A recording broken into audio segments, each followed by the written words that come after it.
আবার বুঝেন, রুহের জগৎ থেকে আপনার সফর শুরু হয়েছে, সফর শেষ হবে হয় জান্নাতে না হয় জাহান্নামে। কোথায় বলেন তো? জান্নাতে না হয় জাহান্নামে। এই যে মাঝখানের স্টেশন, এই স্টেশনগুলোতে ধোকার বস্তু আপনার লক্ষ্য টার্গেট থেকে আপনাকে ভুলিয়ে দিবে যে আপনার সফর শুরু হয়েছে, আপনার টার্গেট হয় জান্নাতে যাবেন না হয় জাহান্নামে যাবেন, এটা আপনার টার্গেট, ওই দিকে আপনি দৌড়াবেন। মাঝখানের এই স্টেশনগুলোতে আপনার টার্গেটকে ভুলিয়ে দেওয়ার জন্য ধোকার বস্তু কি? দুনিয়া। ধোকার বস্তু কি? দুনিয়া। সম্মানিত উপস্থিতি, তো বুদ্ধিমান এবং বোকার যে সঙ্গে আমরা নির্ধারণ করলাম সেটা আরেকটু খুলে বলি, একটু যুক্তি তর্কের আলোকে খুলে বলি। যুক্তি তর্ক, কেননা একদল মানুষ আছে যারা পরকালকে অস্বীকার করে, আছে না নাই? আছে। আবার কিছু ধর্ম আছে যারা পুনর্জন্মে বিশ্বাস করে। এই জন্মে যদি খারাপ কাজ করি পরের জন্মে কুকুর শুকুর হয়ে জন্ম নিব, আর এই জন্মে যদি ভালো কাজ করি পরের জন্মে ভালো ঘরে জন্ম নিব। এটা একদল মানুষের বিশ্বাস। আর একদল মানুষের বিশ্বাস মারা যাব, হাড্ডি গলে সরে শেষ হয়ে যাবে, কে আবার আমাদেরকে উত্থান ঘটাবে?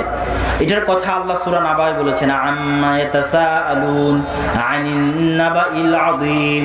তারা পরস্পর ঠাট্টা বিদ্রূপ করে পরকাল নিয়ে। আরে দেখো, মরার পরে নাকি হাড্ডি নষ্ট হয়ে যাওয়ার পর, ক্ষয় হয়ে যাওয়ার পর নাকি আবার জীবিত হবে, এই বলে পরস্পরে কি করে? হাসি ঠাট্টা করে। আম্মা ইয়াতাসাআলুন আনিন নাবাইল আযীম। তারা পরস্পরে কি নিয়ে হাসি ঠাট্টা করে জানো?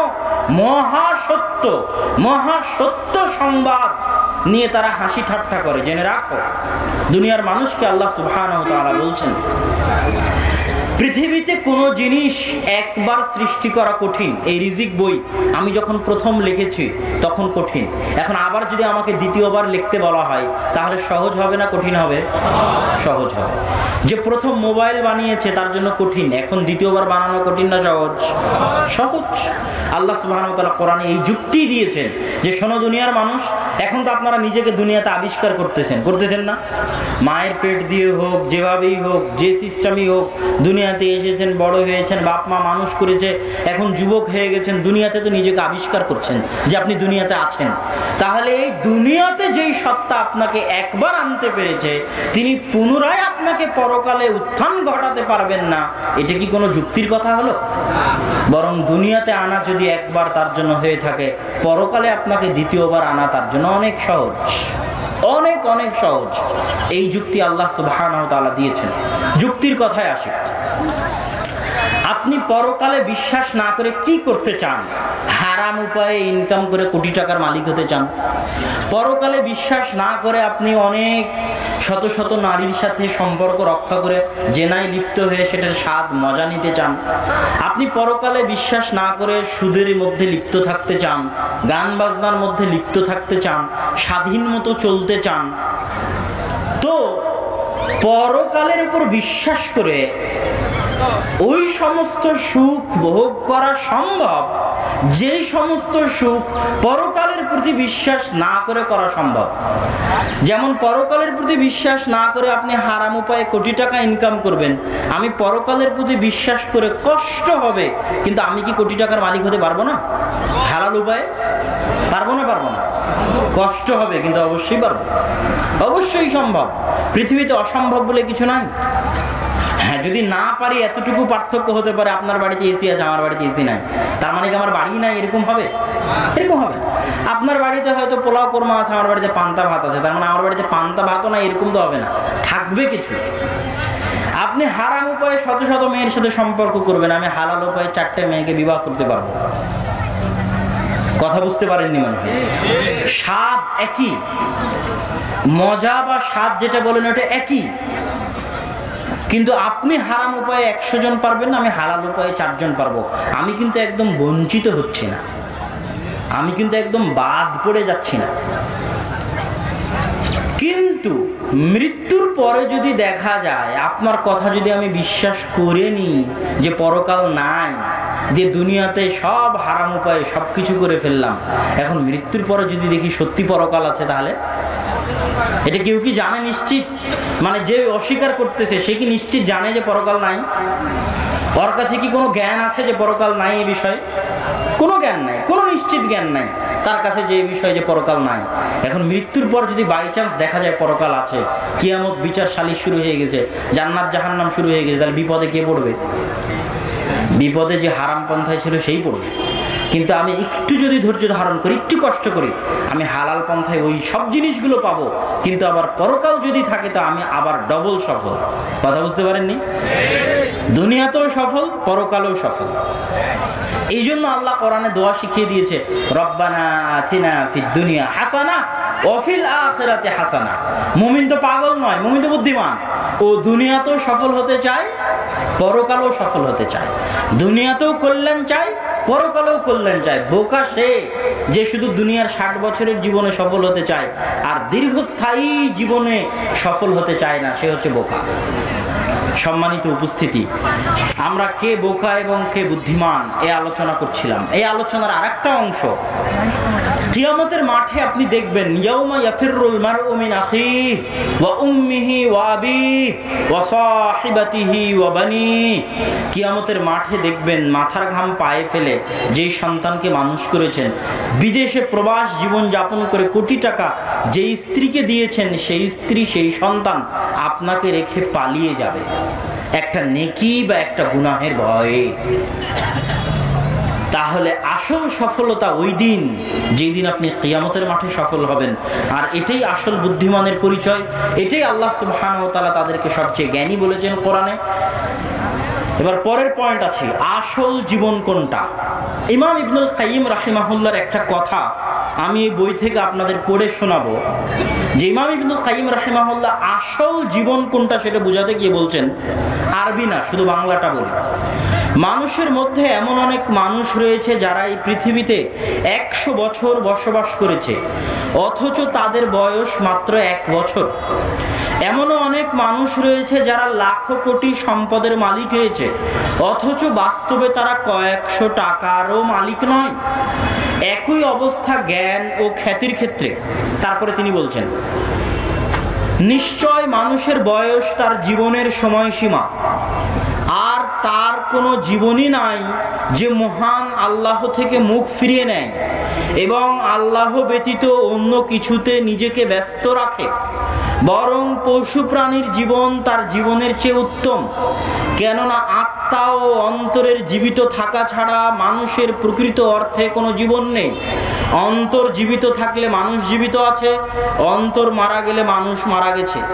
সৃষ্টিকর্তার সাথে পরিচিত হওয়া, সৃষ্টিকর্তার প্রতি ভালোবাসা, তার ইবাদত করা, তার স্মরণ করে আত্মাকে প্রশান্তি দেওয়া, তার নিকটবর্তী হওয়ার চেষ্টা করা ইত্যাদি ছাড়া মানুষের আত্মা ও অন্তর জীবিত থাকতে পারে না।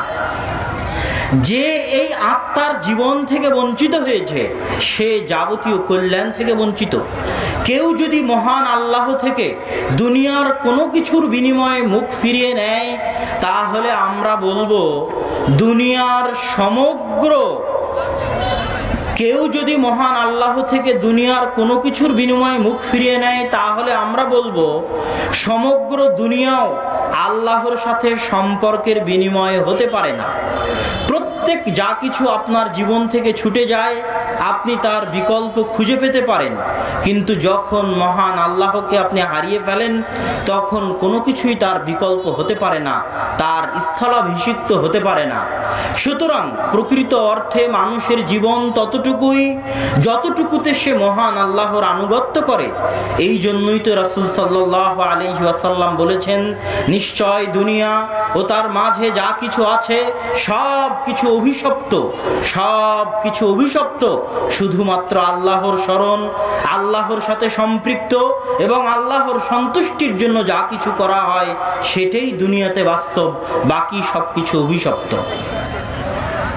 এখানে ইবনুল কাইয়িম রাহিমাহুল্লাহ আসল জীবন কোনটা, আপনি 100 বছর জীবন যাপন করলেন, পরকালে দেখছেন মাত্র 1 বছর, মানে ওই সারা 100 বছরে আপনি যতটুকু আল্লাহর ইবাদত করেছেন অতটুকু কতটুকু দাঁড়িয়েছে? 1 বছর দাঁড়িয়েছে। আপনি কোটি টাকার মালিক, পরকালে গিয়ে দেখছেন আপনি 100 টাকার মালিক, মানে সারা জীবনে আপনি 100 টাকায় দান করেছেন। বুঝতে পারেননি? তাহলে অতটুকুই আপনার রিয়াল লাইফ, প্রকৃত লাইফ, যতটুকু আপনি আল্লাহর সন্তুষ্টির জন্য ব্যয় করেন। এবার এখানে প্রশ্ন আসতে পারে, তাহলে দুনিয়াবি জীবন, যদি সবই আল্লাহর জন্য করি তাহলে দুনিয়াবী জীবন কোথায় গেল? বাড়ি গাড়ি, টাকা পয়সা, ব্যবসা বাণিজ্য, ব্যাংক ব্যালেন্স। এটার উত্তর হচ্ছে রাসূল সাল্লাল্লাহু আলাইহি ওয়াসাল্লাম বলেছেন, ইন্নামাল আমালু বিন্নিয়াহ। দুনিয়ার সকল কাজ কিসের উপর নির্ভরশীল? নিয়তের উপর নির্ভরশীল। নিয়ত ইসলামে এতটা পাওয়ারফুল, এতটা পাওয়ারফুল, এতটা পাওয়ারফুল যে আমল না করেও নেকি পাওয়া সম্ভব। কি দিয়ে? নিয়ত দিয়ে। কেউ যদি বলে, ইস আমি যদি উমুকের মতো এত টাকার মালিক হতাম তাহলে এত টাকা আল্লাহর রাস্তায় দান করতাম, এর জন্য সে মালিক না হলেও, দান না করলেও এই নিয়তের জন্য সে নেকি পাবে। শুধু তাই নয়, নিয়ত এত পাওয়ারফুল জিনিস, এত পাওয়ারফুল জিনিস, কেউ যদি গুনাহের নিয়ত করে, যতক্ষণ গুনাহ সম্পূর্ণ না করছে ততক্ষণ কোনো গুনাহ লেখা হয় না। আপনি একটা খারাপ কাজের নিয়ত করলেন কিন্তু কোনো কারণে করতে পারলেন না বা করলেন না, তো আপনার এই নিয়তের কারণে নেকি লেখা হবে না। কিন্তু আপনি একটা ভালো কাজের নিয়ত করলেন যে কালকে সিয়াম রাখবো, বা আজকে নিয়ত করলেন যে কালকে ফজরের সালাত আদায় করব, তো এই নিয়তের কারণেই আদায় করেন আর না করেন আপনি নেকি পাবেন। এই জন্য সবসময় চেষ্টা করতে হবে ভালো কাজের নিয়ত করার। কেননা মানসিক পরিবর্তন সবচেয়ে বড় পরিবর্তন, মনের পরিবর্তন সবচেয়ে বড় পরিবর্তন। এই জন্য নিয়তের গুরুত্ব ইসলামে এত বেশি। এবার নিয়ত এত পাওয়ারফুল যে আপনার দুনিয়ার সব কাজকে নেকিতে পরিণত করে দিতে পারে। কি বলেন তো? এমনকি স্ত্রীর সাথে সহবাসও নেকি পাওয়া যেতে পারে যদি নিয়ত শুদ্ধ থাকে। আপনি স্ত্রীর সাথে সহবাস করতেছেন জেনা থেকে বাঁচার জন্য, আপনার স্ত্রীর সাথে সহবাস কিসে পরিণত হবে বলেন তো? নেকিতে। আল্লাহ রাসূলের সরাসরি ডাইরেক্ট হাদিস যে তোমাদের কারো তার স্ত্রীর নিকটে যাওয়া নেকি সাদকা। সাহাবীরা আশ্চর্য, আল্লাহ রাসূল বলেন কি এই কাজ আবার নেকি সাদকা হতে পারে? তখন আল্লাহ শোনো, এই কাজ যদি সে অন্যায় পন্থায় করতো তাহলে কি গুনাহ হতো না? যেই কাজ অন্যায় পন্থা করলে গুনাহ হবে, সেই কাজ হালাল পন্থায় করলে নেকি হবে না। এত অদয়ালু আমার আল্লাহ নন। আল্লাহ সুবহানাহু ওয়া তাআলা রহমান রহিম, পরম করুণাময় দয়ালু। যেই কাজ করলে হারাম পন্থায় করলে গুনাহ হবে, ওই কাজ হালাল পন্থায় করলে আল্লাহ নেকি দিবেন ওই হারাম থেকে বাঁচার জন্য। স্ত্রীর মুখে এক লোকমা খাবার দিলে নেকি হবে, সন্তান সন্ততির জন্য খরচ করলে নেকি হবে। সব কিছুতে আপনার নিয়ত থাকতে হবে দ্বীনি নিয়ত। টাকা পয়সা উপার্জন করছেন কেন? সন্তান সন্ততিকে দ্বীনের জ্ঞান দিবেন, তারা যেন ফকির মিসকিন হয়ে মানুষের দ্বারে দ্বারে না ঘুরে, পিতা মাতার সেবা করবেন, খেদমত করবেন, আল্লাহর রাস্তায় দান করবেন। এই জন্য টাকা উপার্জন করতেছেন। টাকা কি এই জন্য উপার্জন করা যায় না? এই নিয়ত করে কি টাকা উপার্জন করা যায় না যে আমি কোটি টাকার মালিক হব, আর কোটি টাকার মালিক হয়ে অর্ধেকই আল্লাহর রাস্তায় দিয়ে দিব, অর্ধেকই জামিয়া সালাফিয়াতে দিয়ে দেবো? এই নিয়ত করা যায় না? করা যায়, অস্বাভাবিক কিছু নয়।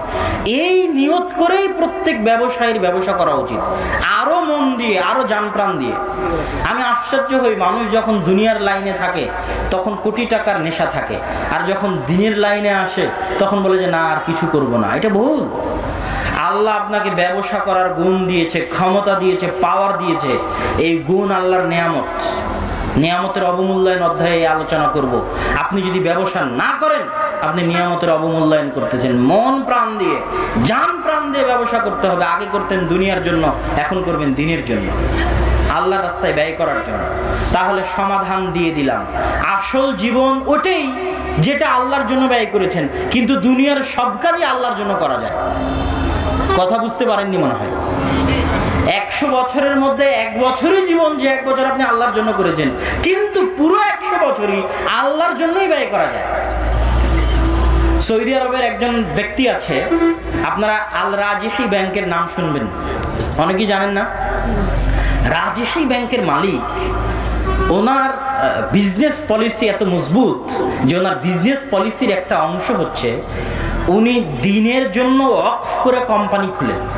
যেমন কথার কথা, আমাদের পাশে একজন ব্যবসায়ী আছে, তিনি হয়তো গার্মেন্টস শিল্পে অনেক পারদর্শী। তো গার্মেন্টস শিল্পের মধ্যে পণ্য থাকতে পারে মাফলার, সুইটার, জ্যাকেট, গেঞ্জি, প্যান্ট, এগুলো পণ্য থাকতে পারে। তার মধ্যে উনি একটা পণ্য, কথার কথা প্যান্ট বা কথার কথা শাড়ি, শাড়ি পণ্যটার একটা ব্র্যান্ড দিলেন, যে এই শাড়ি জনি প্রিন্ট শাড়ি, একটা ব্র্যান্ড দিলেন। এই ব্র্যান্ড পুরোটাই অফ করে দিলেন ফি সাবিলিল্লাহ। কথাটা বুঝেন, পুরো কোম্পানিটাই অফ হয়ে গেল কিসের জন্য? ফি সাবিলিল্লাহ। এই কোম্পানিতে এবার যত ইনকাম হবে, সব ইনকাম কোথায় ব্যয় হবে? আল্লাহর রাস্তায়। কোথায় ব্যয় হবে? আল্লাহর রাস্তায়। আল রাজিহি ব্যাংকের মালিক এবং তার কোম্পানির মালিক কোটি কোটি টাকা, লাখো কোটি টাকা মানুষ কল্পনা করতে পারবে না আল্লাহর রাস্তায় ব্যয় করে। আমরা যে মাক্তাবা শামেলা ইউজ করি, মাক্তাবা শামেলা তৈরিতে তার অর্থ আছে। সারা সৌদি আরবের বড় বড় শহরে তার অর্থ দিয়ে তৈরি করা মসজিদ আছে। পৃথিবীর বহু শহরে তার দান দক্ষিণা সব কিছু আছে। তাহলে সবসময় বিজনেসে নিজের জন্য করতে হবে এটা কিন্তু নয়। আপনি একটা বিজনেসের একটা শাখা পুরো আল্লাহর জন্য ওয়াকফ করে দেন, ওই ওয়াকফ থেকে যা ইনকাম আসবে সেই ইনকাম আল্লাহর রাস্তায় ব্যয় হবে। তো সম্মানিত উপস্থিতি, আসল জীবন ওটাই যেটা আল্লাহর জন্য ব্যয় করা হয়, কিন্তু পুরো জীবনটাই আল্লাহর জন্য ব্যয় করা সম্ভব। দুনিয়ার বিষয়ে কিছু আয়াত, আগের আলোচনায় হয়তো কিছু আয়াত ছুটে গিয়ে থাকতে পারে, এখানে কিছু আয়াত আপনাদের সামনে পড়ি। আল্লাহ সুবহানাহু ওয়া তাআলা বলছেন, ওয়ামাল হায়াতুদ দুনিয়া ইল্লা লাইব ওয়া লাহু, দুনিয়া হচ্ছে খেল তামাশা মাত্র, ধোঁকা মাত্র। ওয়ালাদ দারুল আখিরাহ, আর পরকাল খায়রুল লিল্লাযিনা ইয়াত্তাকুন, দুনিয়ার চাইতে হাজারো গুণ, লাখো গুণ, কোটি গুণ উত্তম। আল্লাহ সুবহানাহু ওয়া তাআলা অন্য আয়াতে বলছেন, আল্লাযীনা ইত্তাখাযু দীনাহুম লাহওয়ান ওয়া লাইবা ওয়া গাররাতহুমুল হায়াতুদ দুনিয়া, যাদেরকে দুনিয়া ধোঁকা দিয়েছে, শুনে রাখো, যাদেরকে দুনিয়া ধোঁকা দিতে পেরেছে, ফালইয়াউমা নানসাহুম, আজ কিয়ামতের মাঠে আমি আল্লাহ তাদেরকে ভুলে যাব, কামা নাসু লিকা ইয়াউমিহিম হাযা, যেমন তারা দুনিয়ার বুকে আমার সাক্ষাৎকে ভুলে গেছিল। দুনিয়ার ধোঁকায় পড়ে আমি আল্লাহ আমার সাথে সাক্ষাৎ করা লাগবে কিয়ামতের মাঠে, এই সাক্ষাৎকে যেমন ভাবে তারা ভুলে গেছে, আজ কিয়ামতের মাঠে আমি আল্লাহ তাদেরকে ভুলে যাব। ওয়ামা কানু বিআয়াতিনা ইয়াজহাদুন, আল্লাহ সুবহানাহু ওয়া তাআলার ভুলে যাওয়া দুই ধরনের। আল্লাহ সুবহানাহু ওয়া তাআলার ভুলে যাওয়া দুই ধরনের। তার মধ্যে আরেক আয়াতে আল্লাহ সুবহানাহু ওয়া তাআলা বলছেন, আনসাহুম আনফুসাহুম, যারা দুনিয়াতে আল্লাহকে ভুলে যায় তারা নিজেকেও ভুলে যাবে। যারা দুনিয়াতে আল্লাহকে ভুলে যায় তারা কাকে ভুলে যাবে? নিজেকেও ভুলে যাবে। কিভাবে মানুষ নিজেকে ভুলতে পারে? আজীব কোরআনের আয়াত। মানুষ নিজেকে কেমনে ভুলে যেতে পারে, এটার ব্যাখ্যায় মুফাসসিরিনে কেরাম বলছেন, ইবনুল কাইয়িম রাহিমাহুল্লাহ লিখছেন যে মানুষ নিজেকে ভুলে যাবে মানে দুনিয়াতে যত কাজ তার জন্য কল্যাণকর, যে কাজ আপনার জন্য কল্যাণকর, সেই কল্যাণের রাস্তায় আপনি চলতে পারবেন না, এটাই আপনার নিজেকে ভুলে যাওয়া। ওই কল্যাণের রাস্তায় চলার তৌফিক আল্লাহ সুবহানাহু ওয়া তাআলা দিবে না, এটাই হচ্ছে দুনিয়াকে ভুলে যাওয়া। আর পরকাল কি? আবু হুরায়রা রাদিয়াল্লাহু তাআলা আনহু থেকে বর্ণিত, তিনি বলেন, রাসূল সাল্লাল্লাহু আলাইহি ওয়াসাল্লাম বলেন, পরকাল এমন কিছু, জান্নাত এমন কিছু, আ'দাদতু লিইবাদিয়াস সালিহিন, আমি আমার সৎ বান্দাদের জন্য এমন কিছু প্রস্তুত করে রেখেছি, মা লা আইনুন রাআত, যা চোখ কোনোদিন দেখেনি, ওয়ালা উজনুন সামিআত, কান কোনোদিন শোনেনি, মানুষের অন্তর কোনোদিন কল্পনা করতে পারেনি। আল্লাহু আকবার। পরের পর্বে আমরা আসি দুনিয়ার শ্রেষ্ঠ মানুষদের অবস্থা। দুনিয়ার শ্রেষ্ঠ মানুষদের মধ্যে দুই একজনের অবস্থা বলে বর্ণনা শেষ করব। তার মধ্যে রাসূল সাল্লাল্লাহু আলাইহি ওয়াসাল্লাম একজন। রাসূল সাল্লাল্লাহু আলাইহি ওয়াসাল্লাম সম্পর্কে আয়েশা রাদিয়াল্লাহু তাআলা আনহা বলছেন, মা শাবিআ আলু মুহাম্মাদিন মিন খুবজি শাঈর ইয়াওমাইনি, মুহাম্মদ এবং তার পরিবার সাল্লাল্লাহু আলাইহি ওয়াসাল্লাম, মুহাম্মদ এবং তার পরিবার টানা 2 দিন রুটি খেয়েছে, শাঈর, টানা 2 দিন জবের রুটি খেয়েছে, এরকম কোনোদিন হয়নি। এমনকি তিনি মৃত্যুবরণ করে নিয়েছেন, কিন্তু কোনোদিন এরকম হয়নি যে টানা 2 দিন জবের রুটি খেতে পেরেছেন। আর এক হাদিসে আয়েশা রাদিয়াল্লাহু তাআলা আনহা বলছেন যে এমনও চলে গেছে, তার হাদিসের বাক্যটা হচ্ছে এরকম যে আবু হুরায়রা রাদিয়াল্লাহু তাআলা আনহু থেকে বর্ণিত, তিনি বলেন যে এমনও গেছে যে আমি মেম্বার এবং আয়েশা রাদিয়াল্লাহু তাআলা আনহার ঘরের মাঝামাঝি জায়গায় পড়েছিলাম, একজন ব্যক্তি আসলো, তার পায়ের ধাক্কা আমার গায়ের সাথে লাগলো, সে মনে করছে আমি পাগল, অথচ আমি পাগল নই, আমি ক্ষুধার জ্বালায় এভাবে পড়েছিলাম। তো এইরকম সাহাবীদের জীবন এবং রাসূল সাল্লাল্লাহু আলাইহি ওয়াসাল্লামের জীবনে অনেক বর্ণনা পাওয়া যাবে, যেগুলো মানুষকে অন্তর প্রশান্তি দিতে পারে যে তাদের মতো বড় ব্যক্তির যদি এই অবস্থা হয়, তাহলে আমরা কত সুখে কত ভালোতে আছি, সেটার জন্য আমাদের আল্লাহ সুবহানাহু ওয়া তাআলার শুকরিয়া আদায় করা উচিত। এবার আমরা আসি, রিজিক জানলাম, দুনিয়ার বাস্তবতা জানলাম, কে বোকা কে বুদ্ধিমান সেটা জানলাম, পরকালের সাথে দুনিয়ার তুলনা দেখলাম। এবার আমাদের আলোচনা, রিজিক কি আমাদের হাতে? রিজিক যদি আমাদের হাতে না হয় তাহলে আমরা কি ঘরে বসে থাকব? এই দুটো প্রশ্নের উত্তর এই পর্বে আলোচনা করব। রিজিক যদি আমাদের হাতে হতো, একটা উদাহরণ দেখেন, একজন মানুষ যার একটা টাকাও নাই, সে কুরবানির দিনে গোশত খেতে পায়। আর একজন মানুষ যে কোটি টাকার মালিক, সে একদিনও গোশত খেতে পায় না। কেননা তার এমন অসুখ, যে অসুখে যদি সে গোশত খায় তাহলে তার অসুস্থতা বেড়ে যাবে, এই জন্য সে গোশত খেতে পারে না। তাহলে একজনের টাকা থাকার পরেও খেতে পাচ্ছে না, আর একজন টাকা নাই তারপরেও খেতে পাচ্ছে না।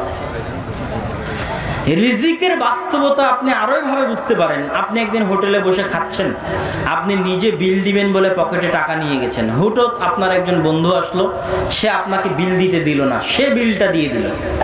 আপনি কি কোনো সময় কল্পনা করেছিলেন যে আপনার পকেট থেকে টাকাটা লাগবে না? রাস্তায় অনেক গাড়ি আছে, জায়গা হচ্ছে না, এদিকে ফাঁকা আছে, অনেক জায়গা বাম দিকে ফাঁকা আছে, যারা ডান দিকে আছেন তারা একটু বাম দিকে চলে আসেন। বাম দিকে ফাঁকা আছে, যারা ডান দিকে আছেন তারা বাম দিকে চলে আসেন। তো রিজিক মানুষের হাতে নয়, তার জ্বলন্ত প্রমাণ মানুষ তার নিজের জীবনে বহুভাবে পেতে পারে। তার কয়েকটা আয়াত এবং কয়েকটা হাদিস আপনাদের সামনে পড়ি।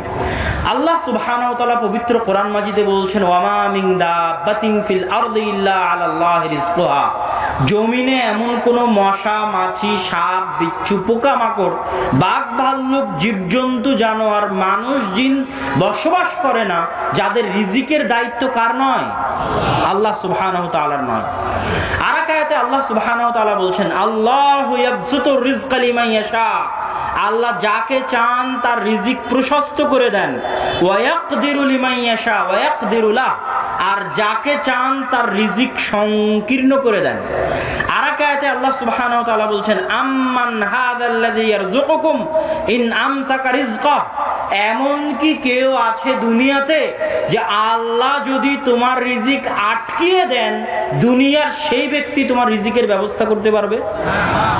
এমন কি কেউ আছে পৃথিবীতে যে আল্লাহ যদি তোমার রিজিক আটকিয়ে দেন, সে তোমার রিজিকের ব্যবস্থা করতে পারবে?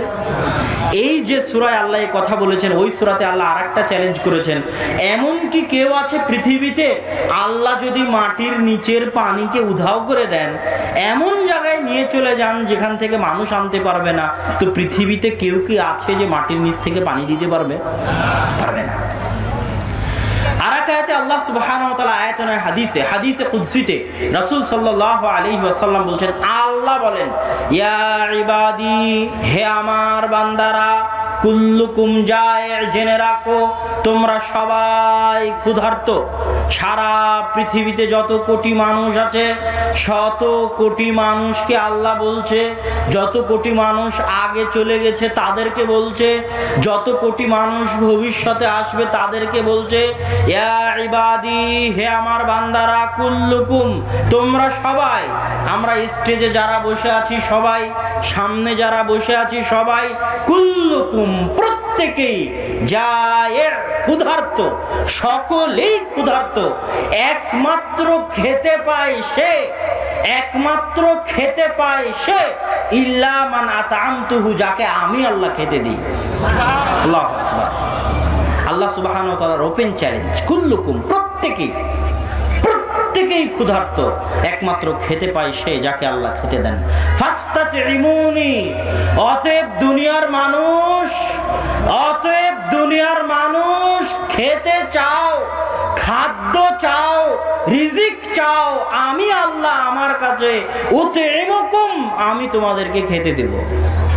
আল্লাহু আকবার। তাহলে খাদ্য রুজি কার কাছে চাইতে হবে?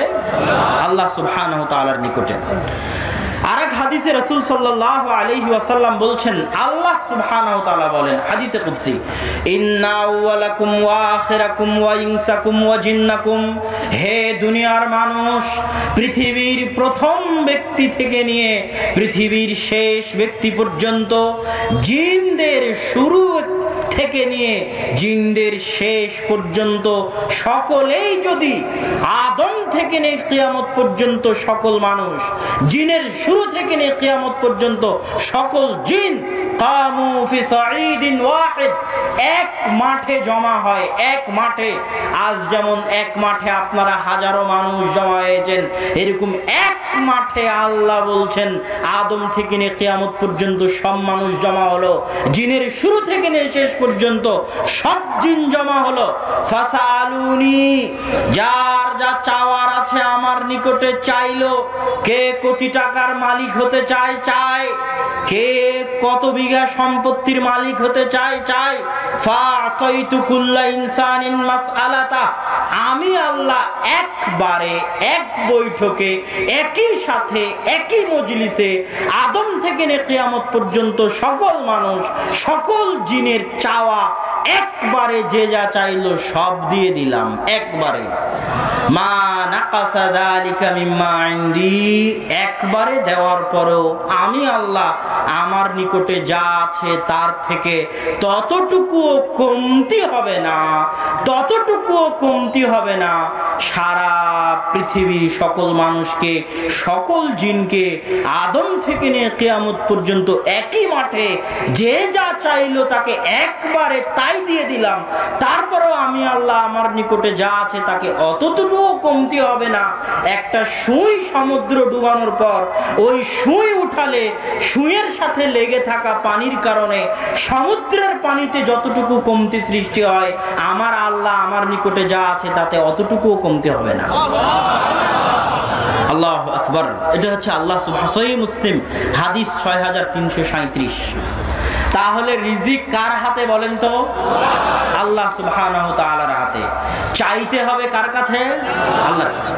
রিজিক আর ভাগ্য এত ওতপ্রোতভাবে জড়িত যে আব্দুল্লাহ বিন মাসউদ রাদিয়াল্লাহু তাআলা আনহু থেকে বর্ণিত, তিনি বলেন রাসূল সাল্লাল্লাহু আলাইহি ওয়াসাল্লাম বলছেন, আন্নাহু লাইসা মিন নাফসিন, এমন কোন আত্মা নেই যে আত্মা মৃত্যুবরণ করতে পারে, এমন কোন আত্মা নেই যে আত্মা মৃত্যুবরণ করতে পারে যতক্ষণ না তার ভাগ্যে যে রিজিক লেখা আছে ওই রিজিক ভোগ করে শেষ না করে ততক্ষণ পর্যন্ত ওই আত্মা দুনিয়া থেকে মরতে পারে না। আপনার মৃত্যু আপনাকে যেভাবে খুঁজছে, আপনার রিজিক আপনাকে সেভাবে খুঁজছে। কেন আপনি মরবেন না যতক্ষণ না আপনার রিজিক শেষ হয়। যদি আগে বেশি আর যদি আগে কম ভক্ষণ করে থাকেন তো মরার আগে বেশি খাবেন, কিন্তু রিজিক রেখে আপনি দুনিয়া থেকে যাবেন না। আপনার মৃত্যু আপনাকে যেভাবে অনুসন্ধান করে আপনার রিজিক আপনাকে সেভাবে অনুসন্ধান করবে। রিজিক আর আল্লাহর সম্পর্ক বুঝাতে গিয়ে আর দুইটা কথা বলি।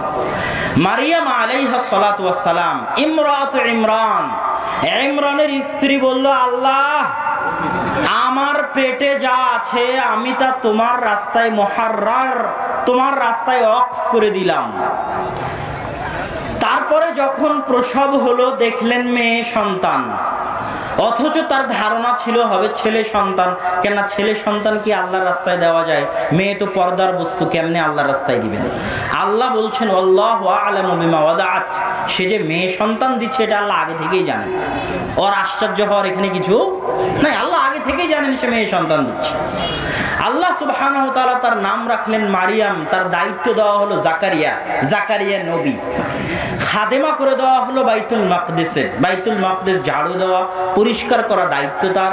খালু জাকারিয়া আলাইহিস সালাতু ওয়াস সালাম নবী, তাকে করা হলো দায়িত্বশীল। কুল্লামা দাখালা আলাইহা জাকারিয়াল মিহরাব ওয়াজাদা ইনদাহা রিজকা, যখনই জাকারিয়া মারিয়ামের মেহরাবে প্রবেশ করে তখনই দেখে তার নিকটে অসময়ে রিজিক, অসময়ের ফল, অসময়ের আম, অসময়ের জাম, কাঁঠাল, লিচু, কমলা, আপেল। তখন সে বলে, ইয়া মারিয়াম আন্না লাকি হাযা, মারিয়াম অসময়ের এই খাবার কোথায় থেকে আসলো? মারিয়াম বলছেন, ইন্নাল্লাহা ইয়ারযুকু মান ইয়াশা বিগাইরি হিসাব, আল্লাহ যাকে চান তাকে বেহিসাব রিজিক দিতে পারেন। এই দৃশ্য দেখার পর জাকারিয়ার অন্তরে কামনা জাগলো, ইমরানকে যদি আল্লাহ এরকম একজন মেয়ে দিতে পারে যাকে আল্লাহ খাদ্য পাঠান, আমাকে কি আল্লাহ এরকম একটা সন্তান দিতে পারেন না? হুনালিকা দা জাকারিয়া রাব্বাহ, সাথে সাথে জাকারিয়া মেহরাবে দাঁড়িয়ে গেলেন সালাতের জন্য, আল্লাহকে ডাকার জন্য। আল্লাহকে ডাকার সবচেয়ে বড় মাধ্যম কি বলেন তো?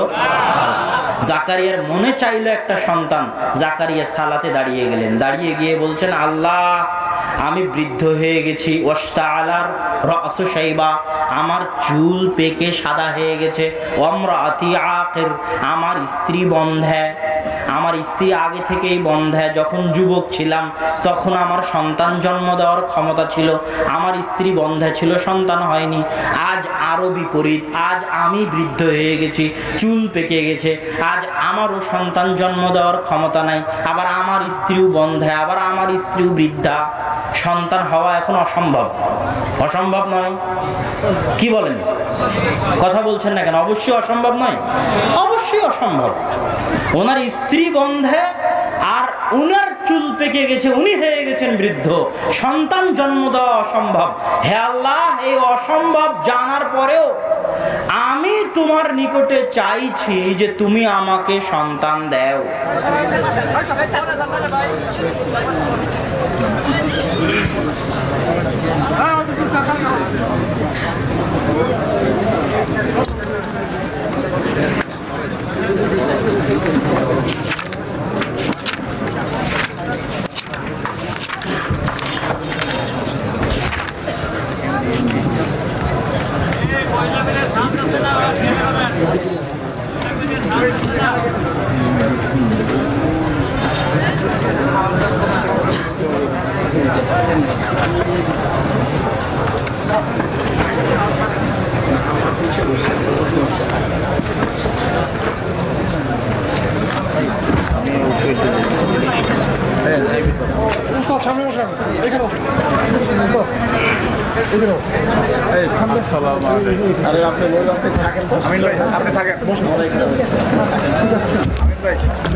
আসসালামু আলাইকুম ভাইজান, আগামী জুমা কোন যাবো? কেন্দুয়া, কাঞ্চন।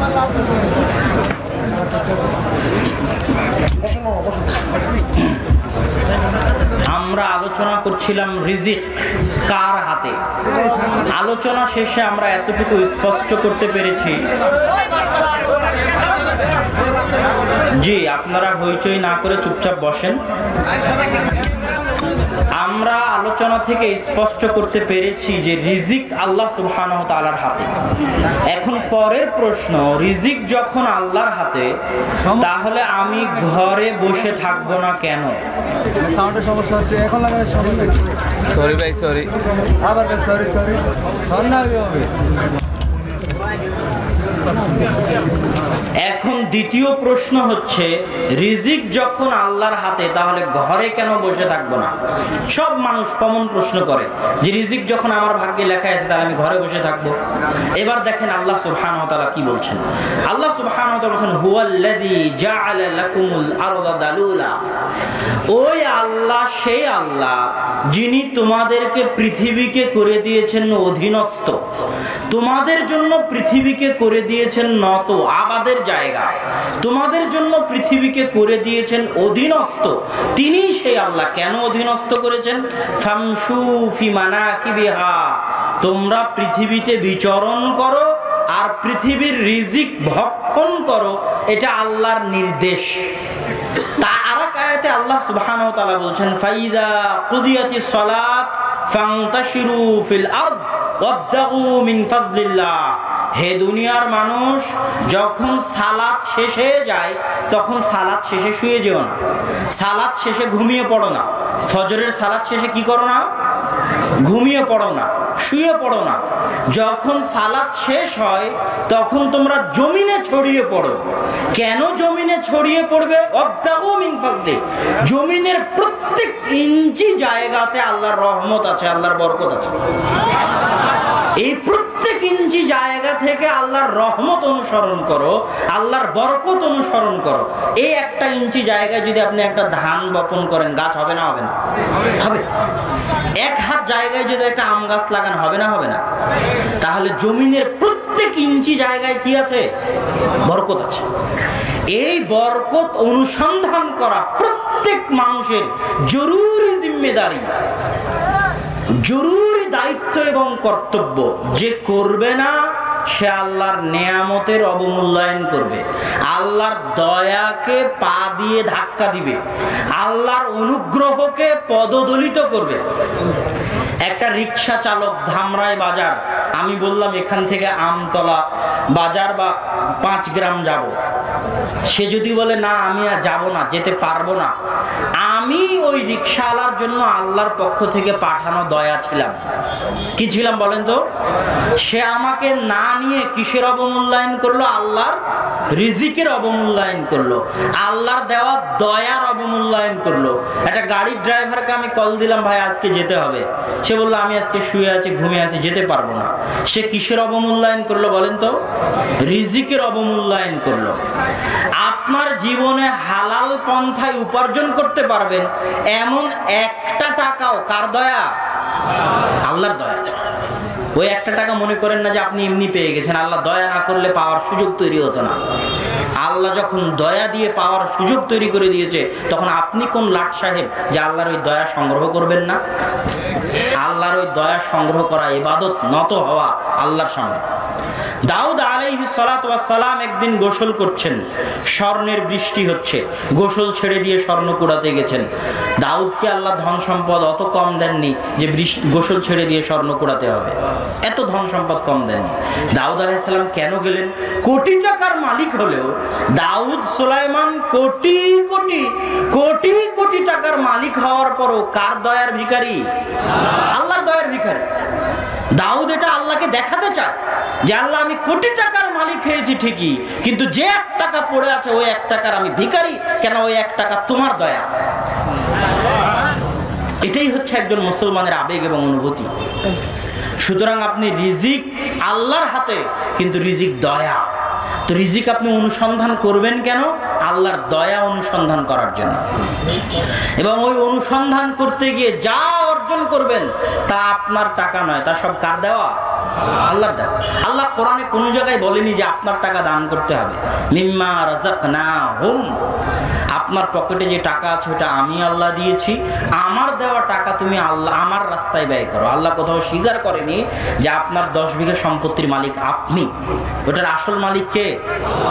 আজ থেকে 500 বছর আগে আরেকজন ছিল, 500 বছর পরে আরেকজন হবে, কিন্তু আসল মালিক কে? আল্লাহ সুবহানাহু ওয়া তাআলা। সুতরাং রিজিক অনুসন্ধান করতে হবে, রিজিক অনুসন্ধান করা জরুরি দায়িত্ব ও কর্তব্য। আলোচনা আমি সংক্ষিপ্ত করে দিচ্ছি। রিজিক বাড়বে কিভাবে? রিজিক বাড়া মানে হচ্ছে বরকত। ইসলামে রিজিক বৃদ্ধি মানে কি বলেন তো? বরকত। আগে বরকত জিনিসটা বুঝেন যে বরকত কি। রাসূল সাল্লাল্লাহু আলাইহি ওয়াসাল্লাম মাত্র 23 বছর, মাত্র 23 বছর তিনি দাওয়াত দিয়েছেন। মাত্র কত বছর? 23 বছর। আব্দুর রাজ্জাক বিন ইউসুফ দাওয়াত দিচ্ছেন 30 বছর থেকে। কত বছর থেকে? আর আল্লাহ রাসূল মাত্র দাওয়াত দিয়েছেন কয় বছর? 23 বছর। তার দাওয়াত, তার জীবনে বরকত এত বেশি ছিল যে তার ওই 23 বছর সারা পৃথিবীতে বিপ্লব সৃষ্টি করে দিয়েছে। এটা হচ্ছে বরকত। অল্প সময় কাজ বেশি, কাজে বরকত বেশি, এর নাম হচ্ছে বরকত। স্থায়িত্ব হওয়া, টিকে থাকা, এটা হচ্ছে বরকত। ইসলামের রিজিক বৃদ্ধি মানে রিজিকে বরকত হওয়া। রিজিক বৃদ্ধি মানে কি বলেন তো? রিজিকে এবার দুটো মূলনীতি বুঝে যান। সকল বরকতের উৎস আল্লাহ। সকল বরকতের উৎস কি? আল্লাহ এবং আল্লাহর সাথে সম্পৃক্ত যা কিছু আছে সবই বরকতের উৎস। যেমন আল্লাহর সাথে সম্পৃক্ত হচ্ছে আল্লাহর নাম। আল্লাহর নাম কার সাথে সম্পৃক্ত? আল্লাহর সাথে সম্পৃক্ত। এখন আল্লাহর নাম যেখানেই নেবেন সেখানেই বরকত হবে। আল্লাহর নাম যেখানেই নেবেন সেখানেই বরকত হবে। আল্লাহর নাম এত পাওয়ারফুল যে আল্লাহর নাম ব্যতীত জবেহ করা প্রাণী আপনার জন্য হারাম। আল্লাহর নাম এত পাওয়ারফুল, আর যেখানে আল্লাহর নাম নেবেন সেখানে বরকত হবে।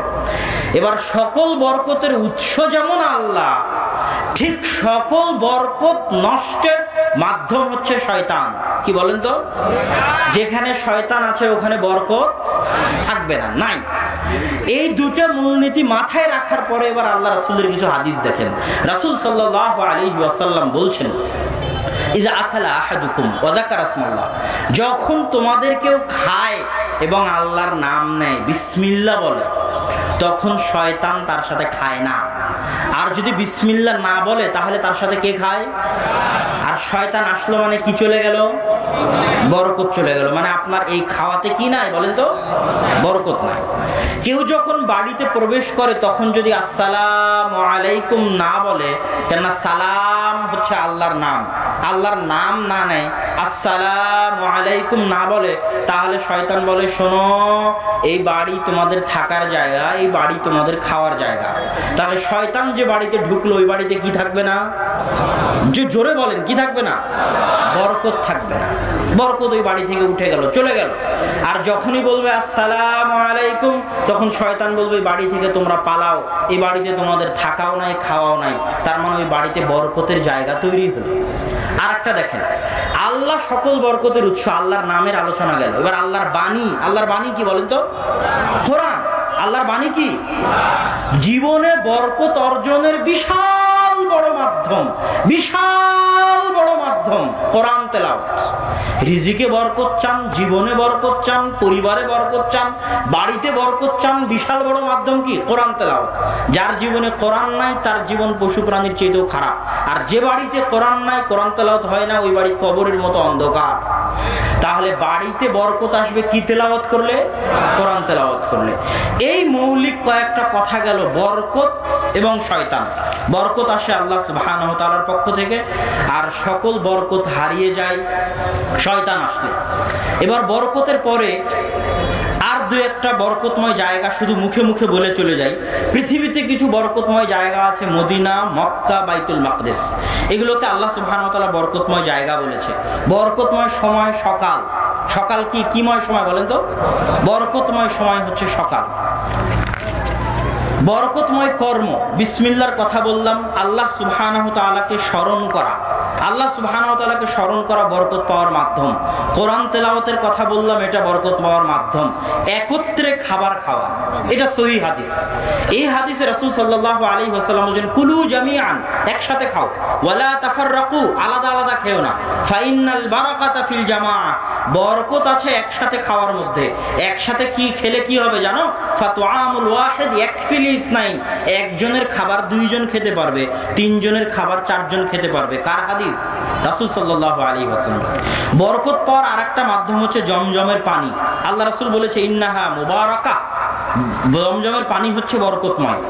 বরকত বৃদ্ধির আরো কিছু উপায়, মৌলিক উপায়। এক নাম্বার হচ্ছে তাওহীদ, বরকত বৃদ্ধির উপায়।